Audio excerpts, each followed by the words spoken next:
കയ്യടിയുടെ ശക്തി പോരാ. തൃശ്ശൂർ പൂരത്തിന് പടക്കം പൊട്ടണേ. പ്രിയമുള്ളവരെ, എന്റെ സ്വന്തം നാട്ടുകാരെ, വളരെയധികം സന്തോഷമുണ്ട്. വളരെ വർഷത്തെ എൻ്റെ ഒരു ആഗ്രഹമാണ് അത്തിയറ ദേവിയുടെ തിരുമുൻപിൽ ഒരു പ്രോഗ്രാം ചെയ്യണമെന്നുള്ളത്. പക്ഷേ ഒരു 10 വർഷം മുൻപാണ് ഇതേ സ്റ്റേജിൽ ഞാൻ ആദ്യമായിട്ടാണെന്ന് തോന്നുന്നു പ്രോഗ്രാം ചെയ്തു തുടങ്ങിയത്. ദേവിയുടെ അനുഗ്രഹം കൊണ്ട് തന്നെ കലാരംഗത്ത് ഞാൻ എന്തെങ്കിലും ആയിട്ടുണ്ടെങ്കിൽ അത് ദേവിയുടെ അനുഗ്രഹം കൊണ്ട് മാത്രമാണ്. ഞാൻ അതിനെന്നും കടപ്പെട്ടിരിക്കുന്നു.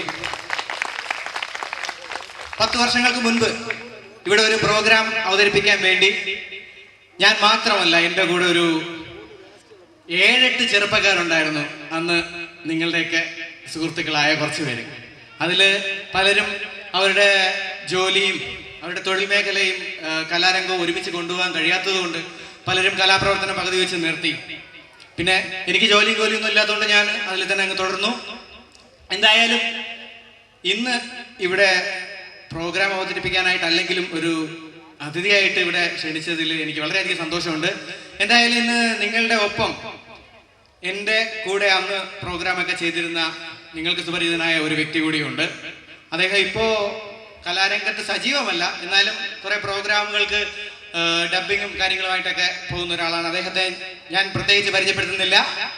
മറ്റാരുമല്ല, നമ്മുടെ സ്വന്തം രാജേഷ്, നിങ്ങളെല്ലാം വിളിക്കുന്ന കുട്ടൻ ചേട്ടാ, സ്വാഗതം. ഒരു നല്ല കൈയടി പോരാ, കൈയടി പോരാ.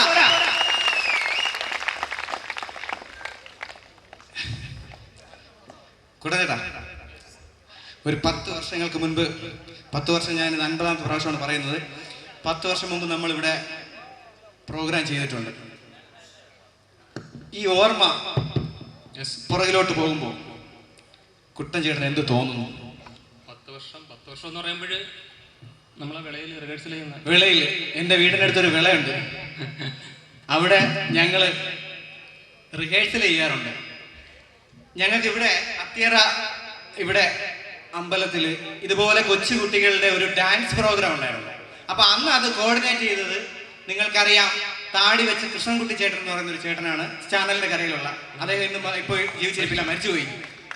അദ്ദേഹം ഞങ്ങളോട് പറഞ്ഞു, ആ ഡാൻസിനിടയിൽ ഞങ്ങൾക്ക് ഒരു കോമഡി സ്കിറ്റ് അവതരിക്കാനുള്ള ഒരു അവസരം തരാമെന്ന് പറഞ്ഞു. അത് അദ്ദേഹം ഒരു 4 മാസം മുമ്പ് പറഞ്ഞു. ആ 4 മാസം മുതൽ ഈ വെയിലത്തിലിരുന്ന് റിഹേഴ്സൽ ചെയ്ത് ഒരു സ്കിറ്റും കൊണ്ട് ഇവിടെ വന്നപ്പോ എന്തു പറ്റി? അവര് പറഞ്ഞതല്ല, ഇതുപോലെ മൈക്കില്ല, ഡാൻസ് മാത്രമല്ലേ ഉള്ളൂ, അതുകൊണ്ട് മൈക്കില്ല. അങ്ങനെ ഞങ്ങൾക്ക് അന്ന് പ്രോഗ്രാം അവതരിപ്പിക്കാൻ പറ്റില്ല, തെങ്ങിന്റെ മുട്ടിയിരിക്കുകയായിരുന്നു. അങ്ങനെ അന്ന് പ്രോഗ്രാം അവതരിപ്പിക്കാൻ പറ്റാത്ത സങ്കടത്തിൽ നിന്നപ്പോൾ നമ്മുടെ ഈ സുഹൃത്തുക്കളെല്ലാം പറഞ്ഞു, കുഴപ്പമില്ല, അടുത്ത വർഷം നിങ്ങൾക്ക് ഒരു പ്രോഗ്രാം തരാമെന്ന്. അങ്ങനെ ഞാൻ ട്രിവാൻഡ്രം യൂണിവേഴ്സിറ്റി കോളേജിൽ പഠിക്കുന്ന സമയം, ട്രിവാൻഡ്രം യൂണിവേഴ്സിറ്റി കോളേജിൽ പഠിക്കുന്നു എന്നല്ല, അവിടെ ആയിരുന്നപ്പോൾ അവിടെ ഞങ്ങളുടെ ഒരു പ്രോഗ്രാം ഇവിടെ ഷിബിച്ചേട്ടൻ ഇവിടെ സ്പോൺസർ ചെയ്യുകയും അല്ലേ, അദ്ദേഹത്തിന്റെ കെയർ ഓഫിൽ ഞങ്ങൾ ഒരു പ്രോഗ്രാം ചെയ്തു. അതെ, അപ്പോ അദ്ദേഹത്തെ ഈ അവസരത്തിൽ ഓർമ്മിക്കുകയാണ്. അപ്പോ അന്ന് ഞങ്ങൾ ഇവിടെ ഒരു പ്രോഗ്രാം ചെയ്തപ്പോ ഞങ്ങളുടെ പ്രോഗ്രാം കഴിഞ്ഞിട്ട് തിരുവനന്തപുരം ഓസ്കാറിന്റെ പ്രോഗ്രാം ആണെന്ന് തോന്നുന്നു ഇവിടെ ഉണ്ടായിരുന്നു. അതില് ഒരു കലാകാരൻ ഞങ്ങളുടെ പരിപാടി കാണുകയും അപ്പൊ അദ്ദേഹം എന്റെ പ്രോഗ്രാം കണ്ട് ഇഷ്ടപ്പെടുകയും അങ്ങനെ അവരുടെ ട്രൂപ്പിൽ വിളിക്കുകയും അങ്ങനെ പിന്നെ അതിൽ നിന്നാണ് പടിയായിട്ട് ഇങ്ങനെ പോയത്. അപ്പൊ എന്തായാലും ഞങ്ങള് അടുത്ത വർഷം ഈ കമ്മിറ്റിക്കാരോട് പറയുകയാണ്, ഒരു വലിയൊരു മെഗാ ഷോ വെക്കാൻ വേണ്ടി നിങ്ങൾ തീർച്ചയായിട്ടും ഞങ്ങളെ വിളിക്കണം, അതിന് നിങ്ങൾ സഹകരിക്കണം. തീർച്ചയായിട്ടും ദേവിയുടെ അനുഗ്രഹം ഉണ്ടെങ്കിൽ അടുത്ത വർഷം നല്ലൊരു മെഗാ ഷോ വെക്കാൻ പറ്റുമെന്ന് തോന്നുന്നു, അല്ലേ? അതെ, നിജേഷ് അടുത്ത പ്രാവശ്യം സ്പോൺസർ ചെയ്യാന്ന് പറഞ്ഞിട്ടുണ്ട്. ഓക്കെ, നിജേഷ് സ്പോൺസർ ചെയ്യണമെങ്കിൽ ഒരു നല്ല കൈയടി. അതെ, അതൊന്നും പറയണ്ട, ഇവരിങ്ങനെ പോവും. ഒരു സിനിമ പുറത്തിറങ്ങാൻ പോവാണ്, കുരുത്തം കെട്ടവൻ എന്ന് പറയുന്ന. അല്ല, അത് പുറത്തിറങ്ങാൻ നോക്കട്ടെ. അപ്പൊ ഇനി വളവളാന്ന് ഒരുപാട് സംസാരിക്കുന്നില്ല. അപ്പം എന്ത് ചെയ്യാം, പോവാം. പോണ്ടേ? നമ്മളിപ്പോ ഇതുവരെ വന്നിട്ട് എന്തെങ്കിലും ചെയ്യാതെ പോയി കഴിഞ്ഞാല് അത് അത് കൊള്ളാം, അടിപൊളി. അപ്പോ നമുക്കറിയാം, ഇന്ന് TV തുറന്നാൽ മൊത്തം കോമഡിയാണ്. അപ്പോൾ ചിരിപ്പിക്കുക എന്ന് പറഞ്ഞാൽ വലിയ ബുദ്ധിമുട്ടുള്ള ഒരു കാര്യമാണ്. എന്തായാലും നിങ്ങളിൽ ഒരാളായിട്ട് ഇവിടെ നിൽക്കുകയാണ്. അപ്പോൾ പ്രോത്സാഹിപ്പിക്കുക, അത്രേ പറയാനുള്ളൂ. ഞങ്ങൾ കുറച്ച് ശബ്ദങ്ങൾ അനുകരിക്കാം. ഓക്കെ. അപ്പൊ ആദ്യമായിട്ട് നമുക്കറിയാം, ഇപ്പോൾ ഇലക്ഷൻ ചൂട് പിടിച്ച് നിൽക്കുകയാണ്. അപ്പോൾ ഈ ഇലക്ഷന് സ്ഥാനാർത്ഥികളൊക്കെ വോട്ട് ചോദിക്കാൻ വേണ്ടി ഇവിടെയൊക്കെ കയറി ഇറങ്ങി നടക്കാറുണ്ട്. ഇത്തവണ ഞങ്ങള് എന്താണ് ഇലക്ഷന് നിർത്തുന്നത് ഒരു നായയാണ്, ഒരു പട്ടി. ഓക്കെ. ഒരു പട്ടിയെ ഇലക്ഷൻ നിർത്തി കഴിഞ്ഞാൽ ഈ നായ എങ്ങനെയായിരിക്കും വോട്ട് പിടിക്ക് ചോദിക്കാൻ വരുന്നത് എന്ന് ഞാൻ എന്റെ ഭാവനയിൽ അവതരിപ്പിക്കുകയാണ്. ഓക്കെ. ഒരു നായ ഇലക്ഷൻ നിൽക്കുന്നു, കുട്ടൻ ചേട്ടന്റെ വീട്ടിൽ വോട്ട് ചോദിക്കാൻ വരുന്നു, എങ്ങനെയാണെന്ന് എന്റെ ഭാവനയിൽ. ഓക്കെ. അത് മതിയോ? മൈക്ക് മതി.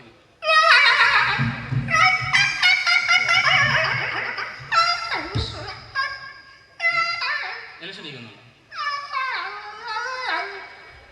വോട്ട് തരാം. ഓക്കെ. വോട്ട് ചെയ്ത് കഴിഞ്ഞാൽ വോട്ട് ചെയ്യാന്ന് പറഞ്ഞില്ലേ? അട്ടന് പതുക്കെ മതി, ഓടിക്ക് പോകും. സൈക്കിള് ചിന്ന. ഓക്കെ. കുപ്പി വാങ്ങി തരാം. ഫുള്ളാ എന്നാ രണ്ടാം വാങ്ങിച്ച കുഴപ്പമില്ല. അപ്പൊ ഇതായിരിക്കും ഭയങ്കര വാലാട്ടക്കായിരിക്കും, ഭയങ്കര. ഇനി ഈ പുള്ളിക്കാരൻ ജയിച്ചു കഴിഞ്ഞതിന് ശേഷം കുട്ടൻ ചേട്ടൻ ഒരു ആവശ്യവുമായിട്ട് ഇദ്ദേഹത്തിന്റെ അടുത്ത് പോവുകയാണ്. എങ്കിൽ എങ്ങനെയായിരിക്കും ഇദ്ദേഹത്തിന്റെ പ്രതികരണം? ഇപ്പോ കുട്ടൻ ചേട്ടന്റെ വീട്ടിൽ കക്കൂസില്ല. അപ്പൊ കക്കൂസിനുള്ള ഒരു അപേക്ഷയുമായിട്ട്, കക്കൂസ് അനുവദിച്ച് കിട്ടാനുള്ള ഒരു അപേക്ഷയുമായിട്ട് കുട്ടൻ ചേട്ടൻ ഈ ജയിച്ച, കുട്ടൻ ചേട്ടനാണ് വോട്ട് ചെയ്ത് ജയിപ്പിച്ച ഈ സ്ഥാനാർത്ഥിയായ ഈ നായ, ഈ നായ ആഹാരം കഴിച്ചുകൊണ്ടിരിക്കുമ്പോഴാണ് ചെന്ന് കക്കൂസിന്റെ അപേക്ഷയായിട്ട് പോകുന്നത്. അപ്പൊ എങ്ങനെയായിരിക്കും ഈ നായ പ്രതികരിക്കുന്നത് നോക്കാം. ഓക്കെ. ഹലോ ചേട്ടാ, ചേട്ടാ ഞാൻ വോട്ട് ചെയ്തത് അന്ന് വോട്ട് ചെയ്ത് ജയിപ്പിച്ചു കഴിഞ്ഞാൽ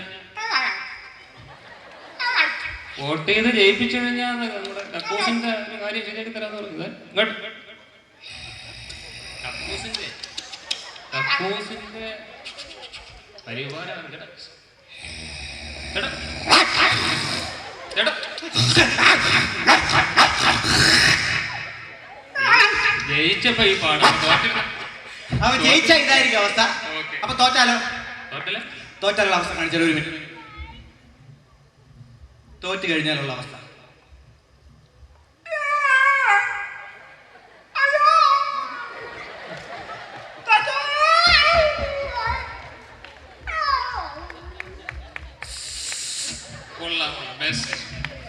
അപ്പൊ ഇതായിരിക്കും അവസ്ഥ. അപ്പൊ ഇനി അടുത്തിനി ഞാൻ തന്നെ അവതരിപ്പിക്കണോ കുട്ടൻ ചേട്ടൻ അവതരിപ്പിക്കണോ? നീ തന്നെ അവതരിപ്പിക്കും, ഞാൻ അവതരിപ്പിക്കുന്നില്ല. ഓക്കെ.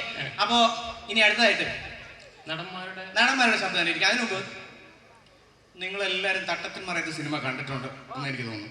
തട്ടത്തിൻ മറയത്ത് സിനിമയിലെ നായകൻ നിവിൻ പോളി. ഞങ്ങൾ ഈ നിവിൻ പോളിയെ മാറ്റിയിട്ട് പകരം അവിടെ തൊമ്മൻചാണ്ടി സാറിനെ അവിടെ പ്രതിഷ്ഠിക്കുകയാണ്. അതെ, നമ്മുടെ മുഖ്യമന്ത്രി തൊമ്മൻചാണ്ടി സാറാണ് ഈ നിവിൻ പോളിയായിട്ട് അഭിനയിച്ചിരുന്നെങ്കിൽ എന്തായിരിക്കും അദ്ദേഹത്തിന്റെ പ്രസന്റേഷൻ നോക്കാം.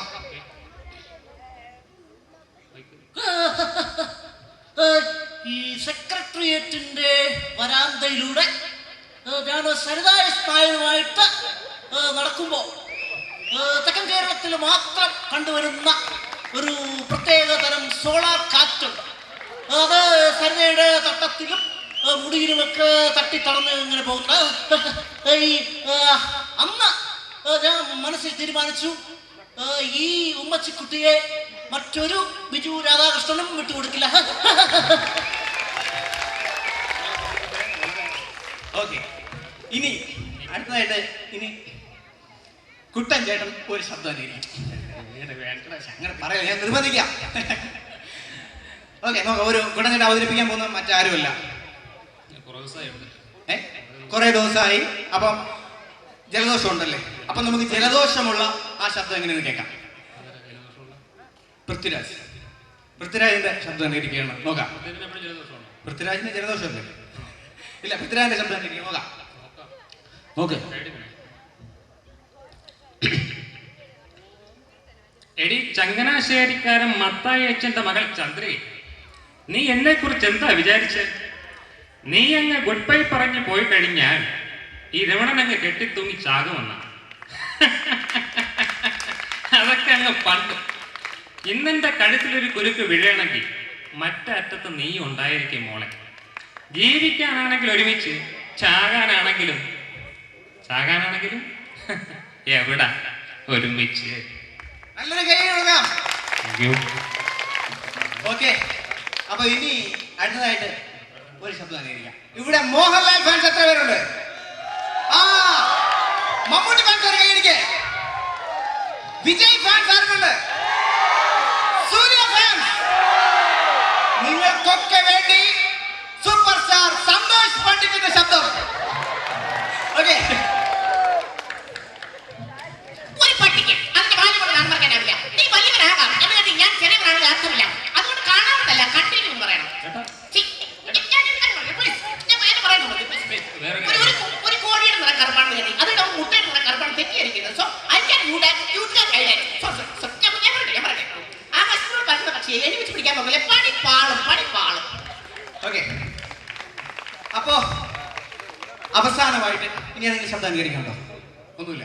അപ്പൊ അവസാനമായിട്ട് നമുക്ക് നമ്മളെല്ലാം കണ്ട ഒരു സിനിമയാണ് മണിച്ചിത്രത്താഴ്. ഈ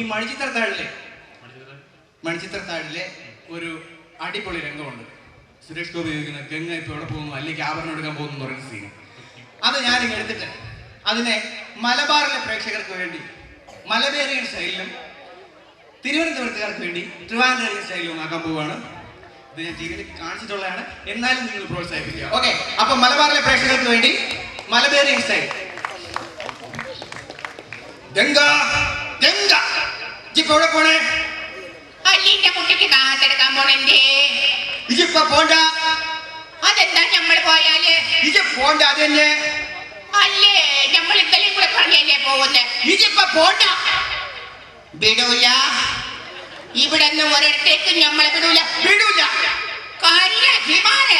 ഇന്നേക്ക് വലിയ പെരുന്നാള് അന്നെ കൊന്ന അന്നെ ചോര എടുത്ത് കുടിക്കാൻ നമ്മൾ ഇവിടെ കിടന്ന് ഒപ്പന കളിക്കാൻ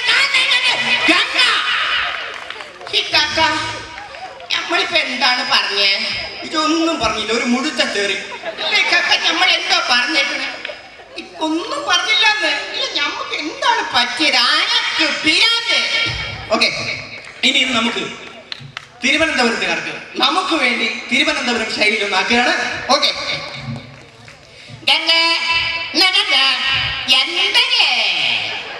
നീ പണോ അല്ലെങ്കിൽ പിള്ളേക്ക് ഉരുപ്പണികൾ മറ്റെടുക്കാൻ വേണ്ടേ?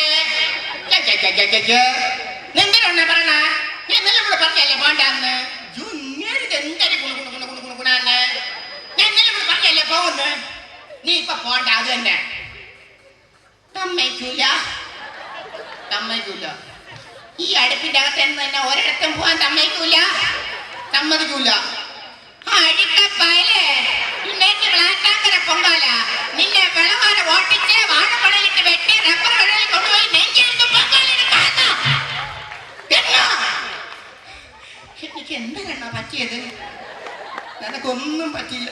ഇല്ല, എനിക്ക് എന്തിനാ പറ്റി? ഞാൻ എന്തിനാ പൊലമ്പിയത്? നീ ഒന്നും പൊലമ്പില്ല. എനിക്ക് എന്തിനാ പറ്റിയത്? നിനക്ക് കൂട്ട കുരു. Thank you.